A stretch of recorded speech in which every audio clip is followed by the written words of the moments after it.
What's up, y'all? It's KB, and I love movies. Back with another episode of the Double Feature Challenge that I'm doing in October.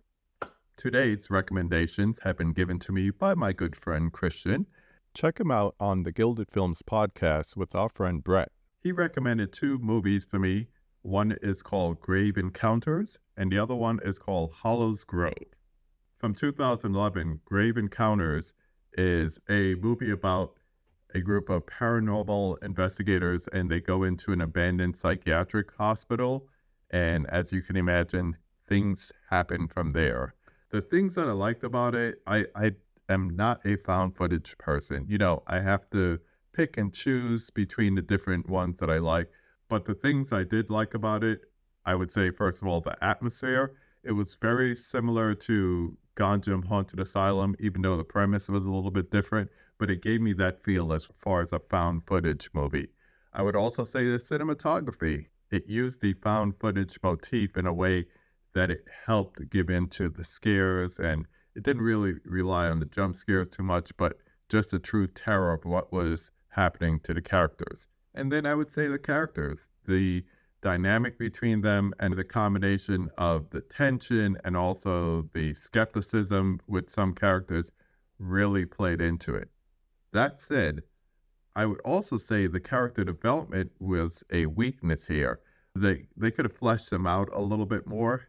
And also, because it's found footage, and once you see one, you kind of start to understand the tropes of it, it was a little bit predictable as far as the script. So I would say those are the pros and cons of it.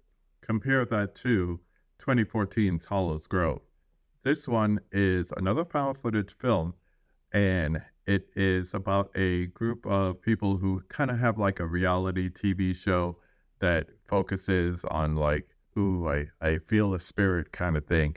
And they spend what seems to be Halloween night in an abandoned place. And once again, things happen and situations ensue. I would say here we have better character development that takes place compared to the first movie. And the use of atmosphere and settings with the found footage especially is much better compared to the other movie.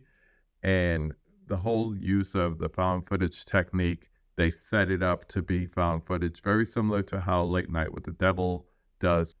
This is also closer to a Ganjam Haunted Asylum because it has that reality TV thing compared to like the YouTube setting of that movie.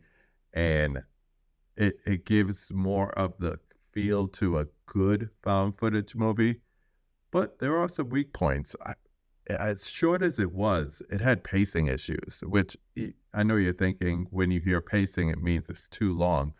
But it felt slow. So even though it wasn't a long movie, it felt slow.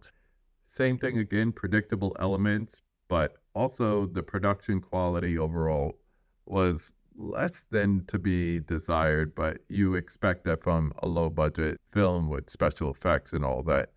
But it played into the realism, going back to the pros. But overall, I would say both of them, for someone who is not a found footage fan, I found them both equally, if not a little more on Hollow's Grove, equally enjoyable. I want to thank Christian again for his recommendations. Always fun. And he's a big movie guy, so anything that he recommends, I usually try to check out. And if you're enjoying these reviews and you want to see another one, I got another one lined up right here for you. Go Yanks.